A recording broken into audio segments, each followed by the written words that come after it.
Only mode. Hi everyone, welcome to today's webinar on managing a laboratory relocation. My name is James and I'll be your moderator for today's event. Before we get started, I'd like to give you a brief overview on what the webinar is going to entail, and we'll briefly run through some important housekeeping items.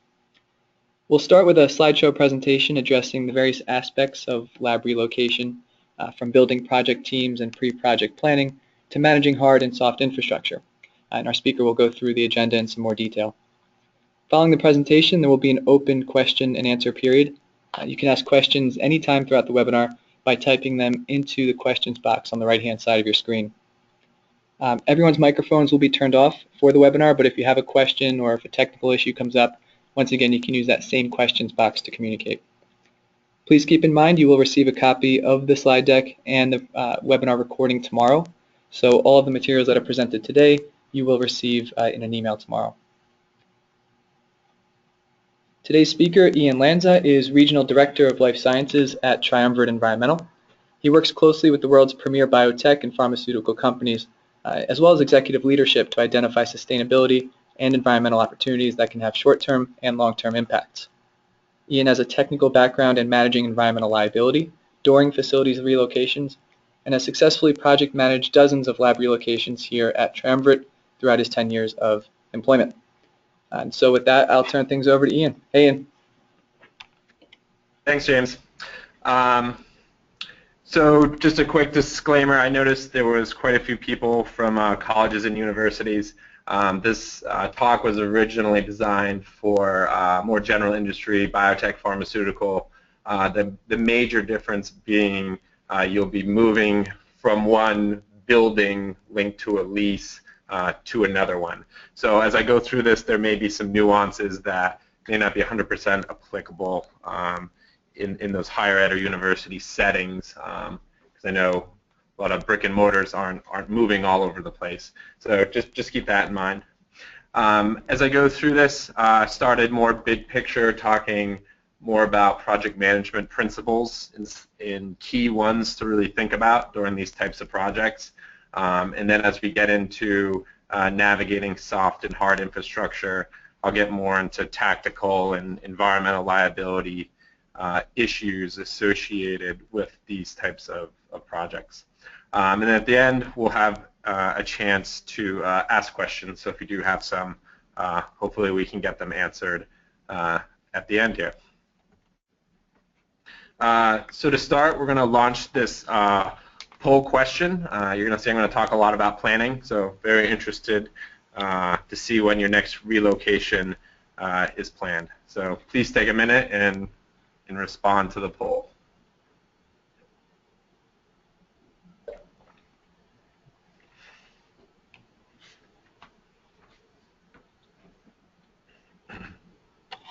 All right, Ian, looks like we have those responses. 36% are planning a move in less than 3 months, and then 27% 3 to 6 months out, and another 27% more than 6 months down the road. Great, so that's great to hear. You know, in general, I say that the more time you give yourself to plan for these, the more successful the actual project's going to be. Looking beyond 3 months, I think that's great.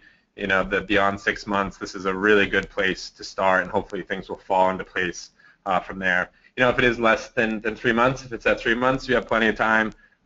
If it's in a less than 1 month period, you probably got quite a bit of work to do to pull this thing off successfully in the next month. All right, so let's get started into the presentation. And you know, if you do have a move in the next month, one reason it's going to be a lot of work is because these projects are extremely disruptive, and for a couple of reasons. They are very complex projects. They include many, many different stakeholders. In fact, it's one of the only types of projects that I know of that is going to impact every single person in your company, or at least every single person at that location. From the secretary all the way up to the executive management in that building, they're going to be impacted and disrupted during this project.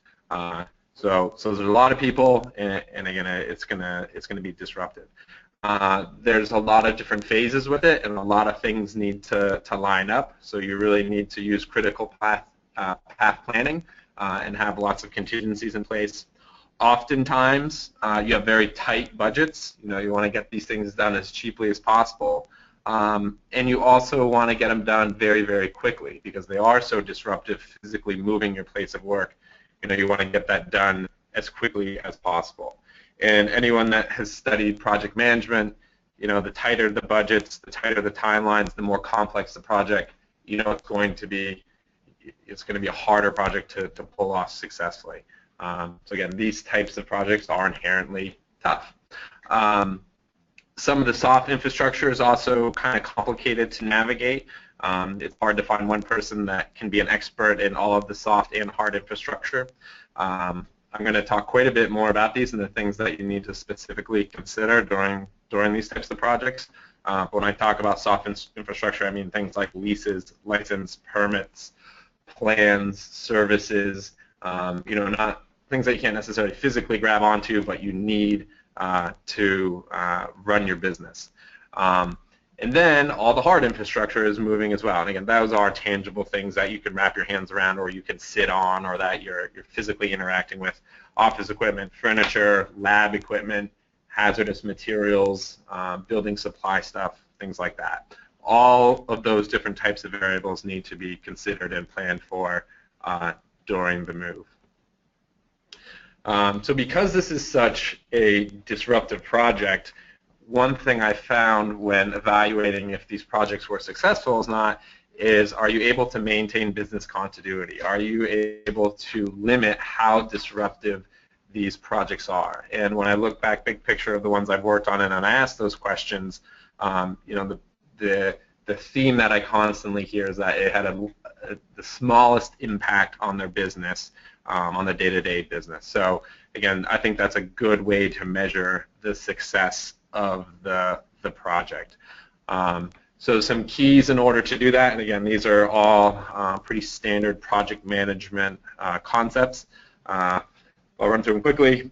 Build the best team that you can because it is such a complex project with so many people and different specialties. You're going to need a good team. And it's impossible for one person to just try and pull this whole thing off by themselves. Identify all of those different complex components, break them down into much more small, manageable pieces, and then figure out how they all interact and get put back together. If you can, again, break them down into smaller pieces, it's going to be much easier to manage. Understand the risks that are out there. Like any good project or project this complex, things are going to go wrong. You want to be able to identify where your potential clog-ups are or higher risk items are, and then plan accordingly around that. And then have the toughness and the backups to be able to get through some of that adversity that may pop up. And again, as we go through some of the details in the soft infrastructure and the hard infrastructure, I'll try and point out what some of those higher risk areas are we should be paying a little bit more attention to, or maybe at least asking 3 or 4 more questions during the planning phase to ensure you've thought it all through.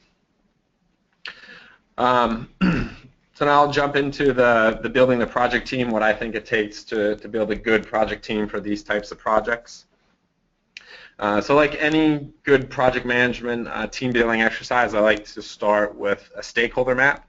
And when I go through that process, first step is to identify the stakeholders, all of the stakeholders, the internal stakeholders, the external stakeholders, consultants, other partners. Truly understand what those stakeholder interests are. They're each going to be different. A lot of the internal stakeholders are going to have different interests. Obviously, the external stakeholders are going to have different interests. But you truly want to understand it so that you can then build a team where you're representing all of the different stakeholder interests and you're able to align their different perspectives and skill sets. So this diagram I provided here, it's a sample on how I usually think through building this project team. Internal stakeholders, I really like to start with an organizational chart. So if you have some sort of org chart of your business, I think that's a great place to start. You want to make sure, again, that the team you've built is representing each one of those different departments, or at least different interests or concerns during the project. And then identify and grab people listed on those org charts that are influential and will be able to carry your message back to their departments in order to get everybody on board. Some of the different competing interests that you may run into with those internal stakeholders. Research, again, a lot of the work that I'm doing is in the research and development phase, so the researchers usually have lots of very, very specific concerns around preserving the research that they've conducted, how long they're going to be down for, making sure everything gets set up so that they can hit the road running. Your CFO and executives are usually also quite a bit worried about money. You know, what's the budget? How much is this going to cost? What do we do to make sure that there's not overages? What's the most efficient way to do it? And then time. You know, we want to get this thing done as quickly as possible, again, because it is disruptive. And obviously, those three things can be competing interests, even internally. External stakeholders, you know, I like to think of in this context more around like the regulations. What's the regulatory community requiring you to do? What types of regulations and permits and plans do you need in order to move, to either close down a facility, open another facility? Are there regulations around how you transport or move material, so on and so forth? You really want to understand that environment. Your business partners and vendors, if you're operating a lab, you're probably buying a lot of different services from different types of vendors. It's really, and a lot of times this is a stakeholder group that's forgotten about, but make sure that you engage them and they understand what the timelines are. If you're moving and growing or shrinking or moving to a different region, you're going to want to really think that through to ensure that you can receive those services up to the move, during the move, and at your new facility, because a breakdown in those partnerships or supply chains could have a direct impact on your business. And push them to make sure that they're going to be reliable during those during that transitional period. An important thing to look at. Then finally, I even created a whole slice of the pie for this. Relocation experts and consultants. Again, I haven't met many people and organizations that are experts in this because companies just don't move that often, and it's a big enough industry where there are experts out there that understand these projects, that know how to ask the questions, that can coach you through it. Even companies like Trimer and myself that have done enough of these projects, we can offer quite an interesting perspective and help you ask questions and think of things in order to limit some of that risk when it actually happens. So again, that's the general stakeholder map I like to pull together when building a team. So once you've reviewed that stakeholder map and you've identified the right people to put onto the team, I really encourage you to set routine meetings. So just to tell a quick story, I worked on this project for 2 years, this company that ended up moving 3 times in 18 months as they kind of went through different phases in their company and growth and consolidation. And we actually, as soon as we completed one move, they knew there was going to be another move coming up. So we ended up meeting routinely every couple of weeks, and then as we got closer to the project, we were meeting weekly just to talk through the process. And it was a changing environment. There was different people working there. The expectations around the lease kept changing. Different equipment was coming in and going. And having those meetings, myself as the consultant, and it was with a bunch of company internal folks, it really kept us all on the same page, and we were able to troubleshoot and identify problems well before they actually happened, so that when the relocation project actually happened, when the trucks started rolling and we started packaging everything up, each move only took a couple of days, but because we were so organized, everyone knew exactly what was going to happen. The specialty items were able to be addressed well ahead of time, and they all went pretty smoothly. Contrary, I've been on projects where there's been very little planning, and I get a call, a week before it saying we need to do all this stuff, and those tend to be a fire drill, and they're definitely not done the most efficient, right? So the timeline gets a little bit longer. They end up costing more, and the disruption is significantly more. Some common agenda items, identify, make sure you understand who's responsible for what, timelines, very, very important, logistics, and so on. Those are items that should be coming up in these meetings routinely to help identify where problems are going to be and hopefully get ahead of them before they occur. All right, so those again were just kind of basic project management principles tried to be applied to these types of projects. Now I'm going to move into some of the soft infrastructure things that you're going to need to think about and how to navigate them successfully. So we're going to talk about managing environmental liability, permits, plans, and programs, regulators, and then finally service agreements. So when I'm talking about environmental liability, I'm really specifically talking about the liability linked to the building or facility that you're currently in and that you're moving into. And a lot of times this is a step that's overlooked because you're so focused on moving the chemicals from building 1 to building 2, from moving all the furniture from building 1 to building 2, to merge all the people from building 1 to building 2. And you don't think about what type of liability you're inheriting when you move into that new facility, and you don't really think about what liability you've generated being in the building you're leaving and what you may need to do to address that liability. So when you move into a new facility, you want to ask yourself 2 questions. What type of liability will you be inheriting? What was being done in that space before you got there? What types of lab activities were there? What types of hazmat was there? What did the previous tenant or landlord do to remove those hazards before you move into it? When you move into that new space, it should be free of hazards. You really don't want to be inheriting any liability, because once you move in there and your lease starts, if there were environmental liabilities left behind from the previous tenant, now you own them. So you want to make sure you've cleared yourself of that. You want to ask for reports, what was used there in the past, what processes were used to ensure that those hazards have been removed. The second question that you want to ask is, what environmental liabilities are you agreeing to? And what I'm really focusing here on is in your lease. So when you're negotiating your lease, your CFO is probably involved, other people in your executive team. They're paying a lot of time, a lot of attention to the terms of the lease, to the cost of the lease, and so on. They're usually not looking very, very closely at the environmental liability components to it. It's usually only a handful of sentences or paragraphs, but the landlord is often going to draw lines in the sand on who's responsible for generators. Or I've seen written in there, you need to supply chemical inventories on a quarterly basis, or that you agree to only have 50% of the allowable flammable volumes in that lab. Landlords can write anything into it, and again, often I see that it's an overlooked part of the lease.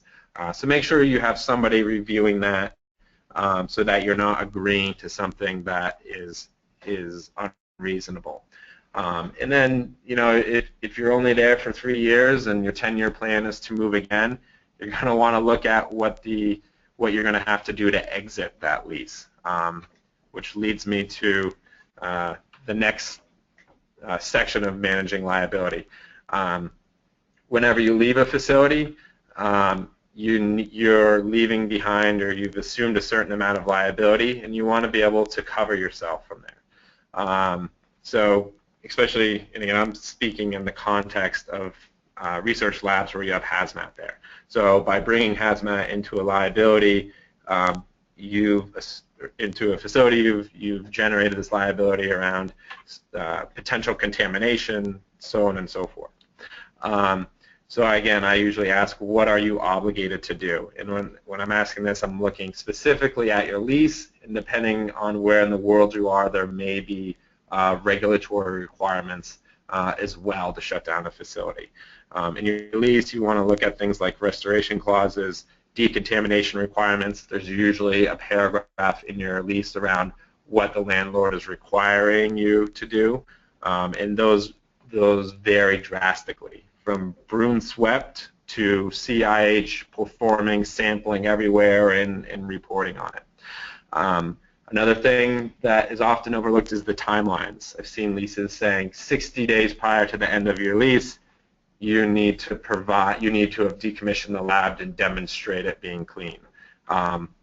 60 days is a long time. A lot of times you don't have that much of a window, but you want to understand that well before the process starts. So once you understand what you're obligated to, the next really important question to ask is, what is your business tolerance to environmental liability? Just because your lease states it just needs to be broom clean, if you're leaving behind contamination, the landlord, the next tenant coming in, anybody can still chase you down and hold you liable for that contamination. And the clients that I'm working with, in most cases, they're going to want to adhere to this ANSI standard here. So there's this ANSI standard that tells you how to shut down a research lab. And it's really just following a certain methodology around identifying contamination and developing a plan to remove that contamination and then documenting it. Again, 80 to 90% of the projects that I'm working on, companies are moving more towards that direction. There's usually some sort of outstanding circumstances where they're not going to go that far. But essentially one of the reasons that you do it is at the end, you have this report and documentation and methodology around saying this is what our contamination could have possibly been, this is what we did to remove that potential contamination, and then here's quantitative sampling to demonstrate that there's no contamination left behind. And when you have all of that documented by a third party, it makes it very hard for a landlord to come back to you and be like, well, there's stains on the floor, so there must be chemical contamination. If you can demonstrate you went through this process to ensure there's none, you're really, really protecting yourself in closing out that liability. So again, you want to make sure you're asking those questions and talking about that with consultants and within the leadership of your company.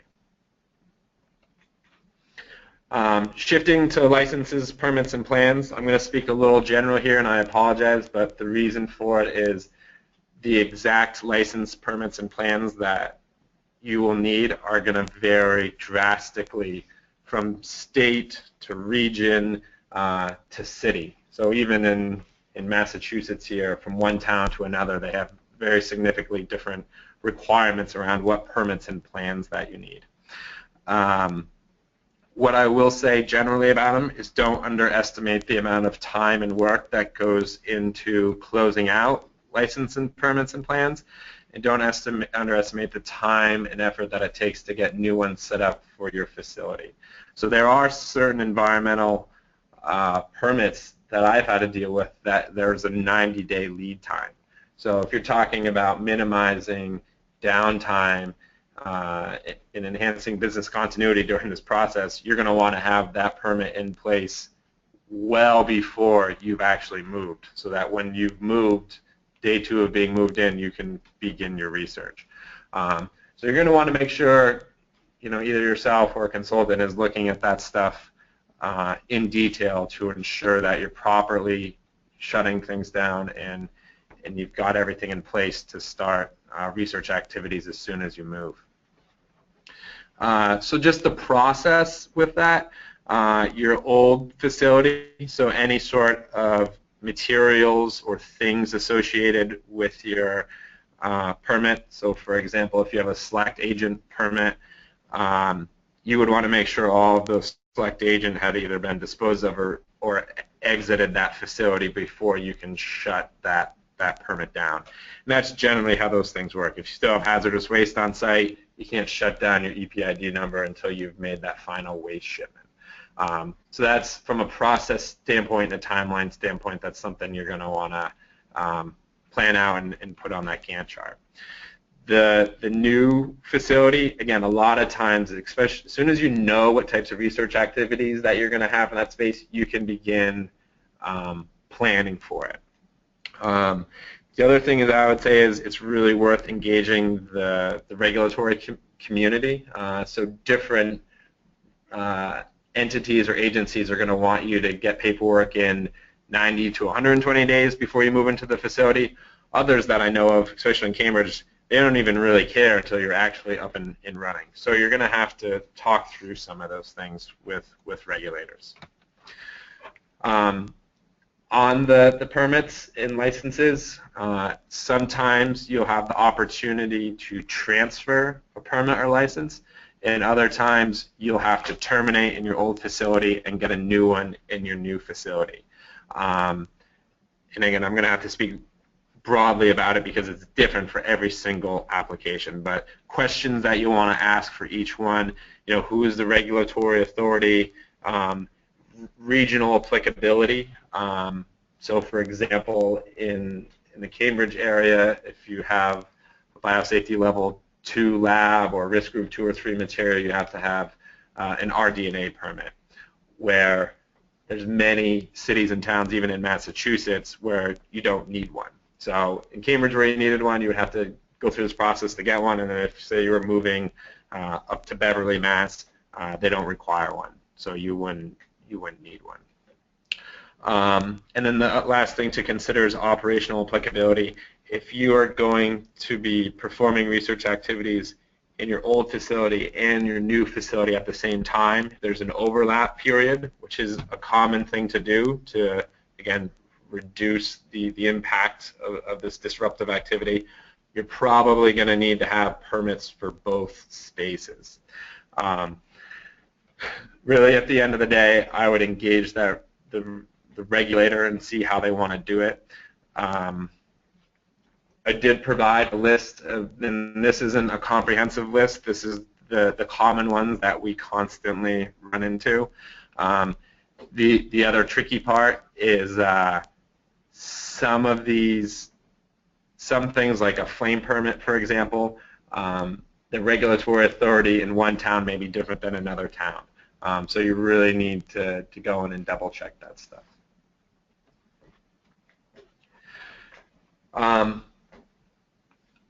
As an EHS professional and consultant, I like to use relocations as an opportunity to implement change, to really help take these programs forward. So I like to be involved in that planning phase way ahead of time. And the reason for it is I think it's a great opportunity to try and get better engineering controls into a new facility, especially if there's a construction budget. So if you're doing construction in your new facility, a lot of times there's a budget for that, and if you can try and push an EHS agenda using that budget, it's a good way to get things like fume hoods or better closed containers or whatever it may be. So there's budget opportunities. From a change management perspective, when you go into a new facility, it can be a great opportunity to kind of start over and try and kickstart a safety culture. You're going to have new walls, new signage, you can implement new PPE policies, you can update container storage, the list goes on. So I do like to try and use it as an opportunity to enhance the safety culture during this process. And if you're going to do that, you obviously need to have a plan, get it all set up, make sure it's communicated, and you're doing training as soon as that you move in. Service agreements, I talked about this a little bit.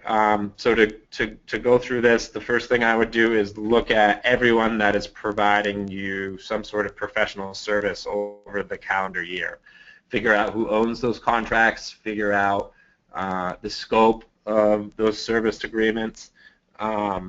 Make sure you're engaging those vendors, letting them know timelines, dates, if scope is going to change, whether it's a different region or if you're growing or contracting. Make sure you communicate all that, and you just do that to ensure that that part of your business or that supply chain isn't interrupted during this process.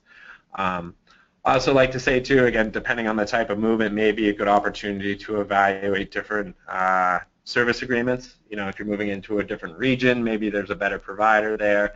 If your organization is really changing, maybe there's a different provider that's a better fit for you. It's tough, I know, because you probably got a lot on your plate managing this relocation, but it's another way that you can potentially add value to this process. All right, so that's, again, the things that I like to refer to as soft infrastructure, not things that you can necessarily physically touch and wrap your hands around.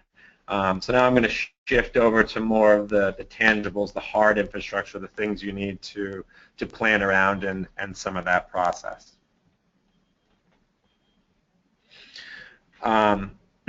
So hard infrastructure, there's a lot of stuff. I have a short list there on the right, and I try to make it a diverse list to begin to get you to think about all these different things. In one way or the other, they're all interconnected. I think it speaks to the importance of building a big and a good project team, right? IT is probably going to have an impact throughout your organization. You need to make sure servers are set up and people have access to that network and so on. Office furniture or lab furniture needs to be there at certain times, you know, and the list goes on here. So building a good team, understanding timelines, making sure all those stakeholders and everyone responsible for those different components is talking becomes extremely important. So as you go through this thing, I always ask questions around and always want to keep an eye on is, when is that new facility going to be ready?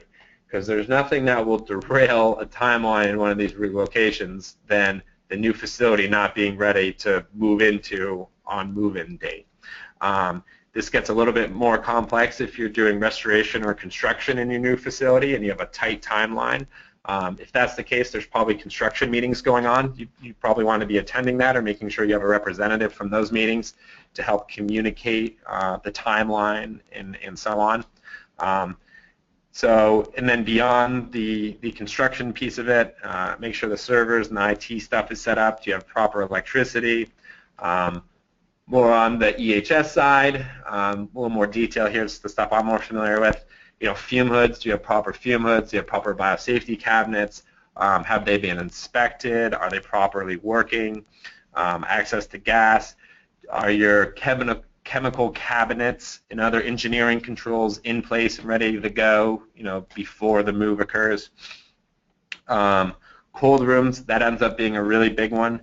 If you're moving a lot of cold material, it can be devastating if you don't have a place to put it. And generally, it's easier just to put cold stuff right into a cold room or a walk-in. Your wastewater setup, you know, that's another one, another kind of hard infrastructure that you need operational before you can get moving. All right, so when it gets, assuming your new facility is ready to go, some of the other things that you're going to want to look at, I think it's a great opportunity to clean labs up and get rid of stuff that you don't need. So, you know, these bullets here can be a good guide. Wastes, you shouldn't be moving waste from one facility to another. Obviously, purge all of the waste that you have prior to the move. I really like to use it as our opportunity to get rid of expired materials. So folks that hold on to chemicals for a long, long time, and we may use this, you know, it's a good opportunity to engage them in a conversation that has real benefits. You know, same with irrelevant materials. If there's been a project that you brought a chemical in for that you haven't done and you don't have plans to start doing, you might as well get rid of it. The reason for that is the costs and the risk to move it from one facility to another are very similar to the costs and risks of just shipping it out as a waste. So you might as well get rid of it. The other thing to consider is the regulatory obligations. There are certain things that you may not be able to move based on what your permit says, so on and so forth. So you'll want to understand that.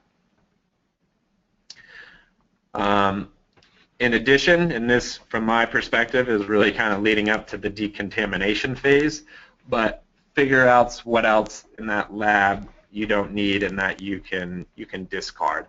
And this list, again, it goes on forever and ever. And again, from an EHS perspective, I'm really looking for, you know, through the actual move process into the decontamination phase, When you send a decontamination team in there, you want to make sure all this garbage and waste is entirely removed, because you're paying hazmat employees to remove chemical contamination, not to remove garbage, which in many cases they can, but it becomes a very expensive garbage person. So if you're planning this project, make sure you're talking about this concept of purging unneeded materials, and then make arrangements to get all that stuff out of there, preferably prior to the lab move, and if not prior, immediately afterwards. All right, so then as you drill deeper down into the actual details and logistics of moving, questions that you want to be asking, you want to identify all the materials and equipment that need to be moved. So again, assuming you've gotten rid of everything that's not going to move, then get a detailed list of everything that does need to move. Understand the regulatory obligations of moving everything. And this part's really directed more toward the hazmat. You need to package hazmat, and you need a hazmat transporter to move it. Are there any other regulatory obligations with things in those labs? And then consider all the risks of moving material, whether it's regulatory risks or operational risks, right? There may be equipment in your laboratory that it just doesn't make sense to move. It's cheaper just to get rid of it, or it's too delicate to actually move and you just need to get a new one. So again, those are, as a project manager and not necessarily being the subject matter expert in equipment and so on, those are types of questions you're going to want to ask your subject matter experts to make the right decision. So once you've identified all the material that's moving, you got to figure out who's moving what, when, and where. So the first step is identify the appropriate vendor or person to move every single thing on that list, from chemicals to biologicals to furniture to high-tech equipment to microscopes to consumables. Make sure you've identified the appropriate vendor to move each one of those. In some instances, you may need to bring in 3 or 4 different vendors to move everything in your lab. Sometimes some vendors have varying service overlap. Those are things you're going to want to really vet out beforehand during your selection process to make sure you've aligned yourself with the correct vendors for this project. This when part is really, really important. I can't emphasize this enough, especially when you start drilling down into looking at every individual piece of equipment or chemical. Make sure you have a good, solid estimate of how long it's going to take each vendor and what their scope entails. So Triumvirate, usually my scope is packaging and moving chemicals and biologicals. The teams that I send in are very specialized. They're relatively small, depending on the move, and we're handling dangerous materials. Likewise, the people moving furniture and other large equipment, it's expensive equipment, but it's not as dangerous as like corrosive equipment or corrosive materials. So I usually use the analogy, Triumvirate is like ballerinas, and some of these lab movers are more like elephants. So we want to make sure that essentially the ballerinas don't get trampled by the elephants. Things like using elevators, getting in each other's way, just make sure you've talked that through with the multiple vendors that you have. And then finally, make sure you know where everything is going. This speaks to making sure your facility is ready.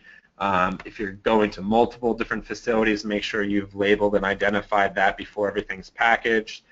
Depending on how large your facility is, if you're moving, one lab is moving into 3 different labs, make sure that's clearly articulated and planned out before the chemicals are packaged. Because if you do that, we can ensure things are put to the right places. Depending on the size of the project, I really like using Gantt charts. So this is one that we pulled from a large project that we had done where there's a lot of different stakeholders, a lot of different timelines, and it just helped. We used it, we reviewed it during meetings, and just helped keep everything organized. So if you're familiar with this type of software, I really encourage you using it, depending on especially the size of the project, but it can be a useful tool. All right, so after your lab is moved, the inglorious project of deconning and decommissioning the facility starts. And usually it's a pretty lonesome process. Everyone in the company has moved to their brand new lab, to their new building. They're all settled in. They're trying to get back to life as normal. And usually there's one facilities or EHS project manager responsible for closing the loop, decommissioning the old facility. Again, thankless job, but very important when managing environmental liability. So well before that project starts, this goes back to one of those first slides in the soft infrastructure section, you should develop a system and process and methodology for decontaminating the lab. And again, there's this ANSI standard out there. Generally, someone like myself would be meeting with you and asking a lot of questions. We're trying to wrap our heads around what type of potential contamination exists there, and then developing a decontamination plan to ensure that it's removed. We're going to do deep dives in the types of materials used, how they were used, where they were used, so on and so forth. So you're going to want to have that in place. During the environmental liability slides, I also talked about timelines. So you really want to look at what are your lease obligations specifically around deliverables, but also timelines. You may have to deliver something before your lease expires, which can make it tougher on the timelines. The different types of things that are going to need to be decontaminated, again, this is what we'll go through in that process and we'll take a look at.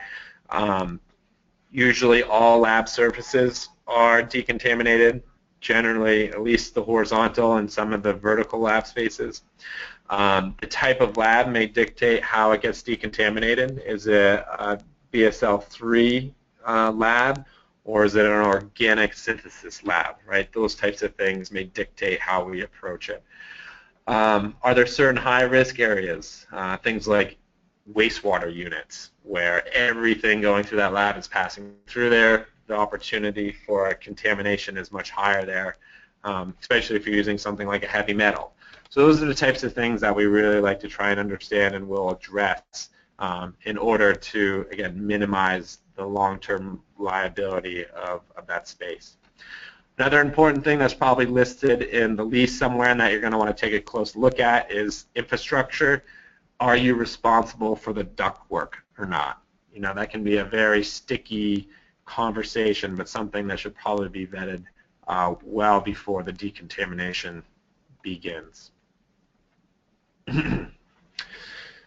So again, depending on exactly the method and the plan that you build, I've become a big proponent of these closure assessments where they're sampling qualitative and quantitative analysis of to ensure that the space is being properly decontaminated. It's all documented, and then it goes to the tenant, and the tenant can then turn it over to a landlord, and it really demonstrates and shows the level of effort you went through to understand contamination and decontaminate it. And I would say, and at least 30 to 40% of the projects that I do, weeks and months after the move, landlords will come back to those tenants and say, oh, what about this? This looks like it could have been contamination. And through utilizing those reports, we and the client can generally demonstrate that either there was never any contamination there, or there was and it was decontaminated and it was sampled on this point, so the tenant couldn't have been the person that left that contamination there. So again, these things really, really help close out that environmental liability of an old facility.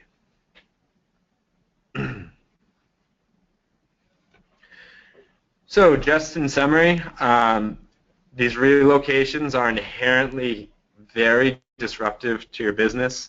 Depending Depending on the size, they can be very complex projects, again, because they impact everybody, and they take a lot of planning and alignment with many different types of stakeholders to make successful.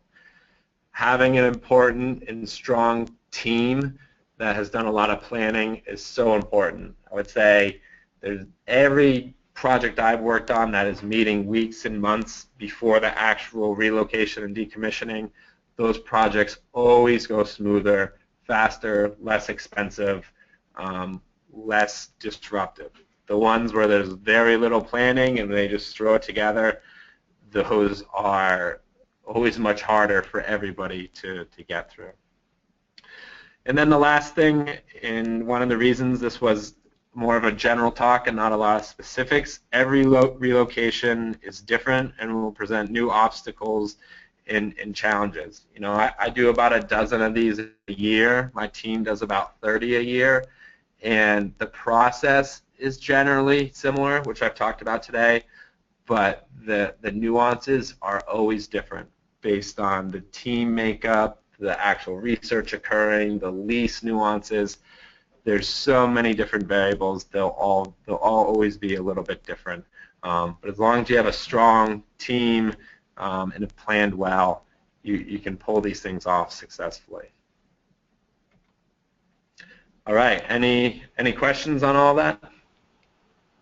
Thanks, Ian. We do have a few questions waiting in the queue, and so at this time I will encourage our attendees to ask a question if you haven't already. We've got some time left, about 10 minutes, so I think we can get to the ones that have been submitted so far. So Ian, that was great, and we do have a few, about timing. As we saw in the poll, there are some moves coming up pretty quickly, it sounds like, within the next few months. So I think there's a lot to get to, like you said, in a short amount of time. So the first question is, how long should you start planning as far as time out, and how long does a typical lab move take, and what can you expect? Right. So especially if you're an EHS person, again, that's the background and perspective I'm coming from, I really like to begin planning and get involved during the new lease negotiation. And unfortunately, a lot of times that happens at the executive level, but if you can break into that conversation, to me, that is the right time to begin planning for it, because you can manage the environmental liability of that new facility that you're moving into, and you'll have a real good idea of expectations and timelines and everything else.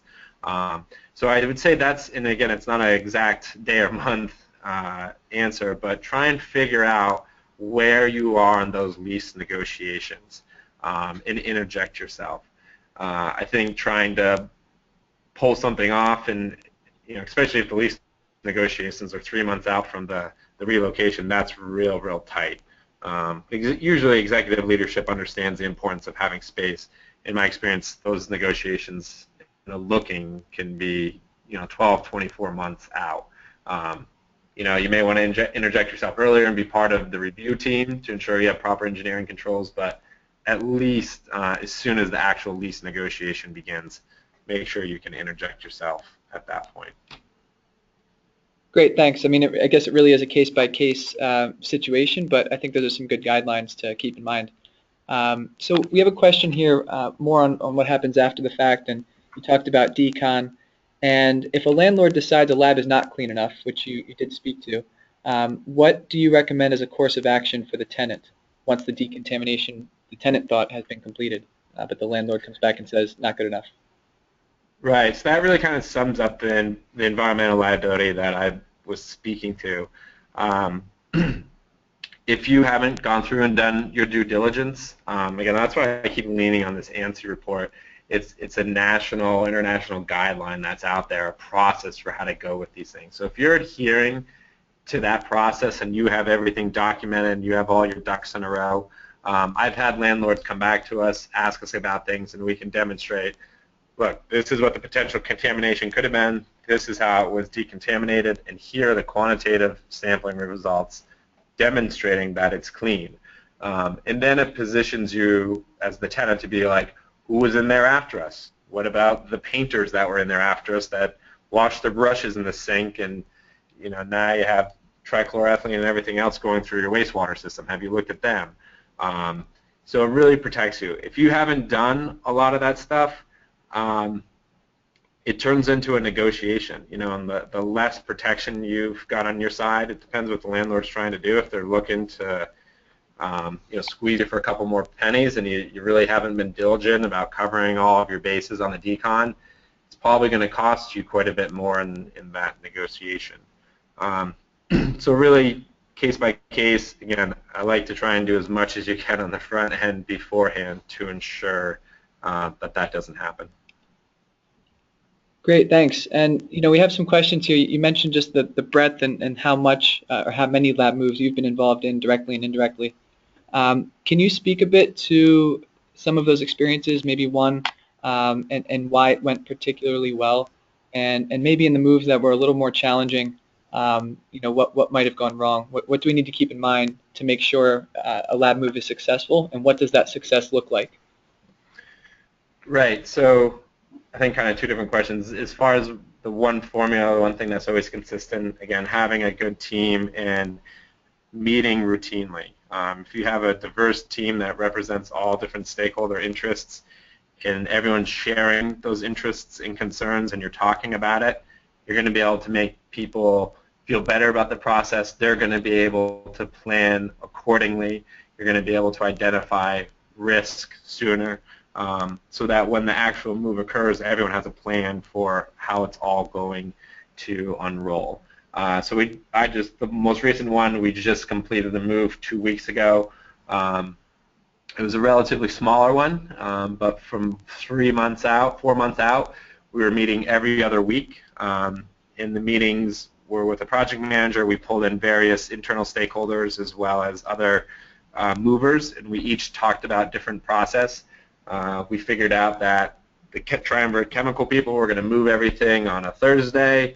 The lab movers were going to come in and move equipment and furniture on a Thursday or on a Friday, Saturday, Sunday, and then everything was going to be ready to go on a Monday. We're able to address getting the permits and flame permits and all that stuff in place prior to the move, and we're actually doing the decommissioning right now. So again, just the planning has made that project very smooth.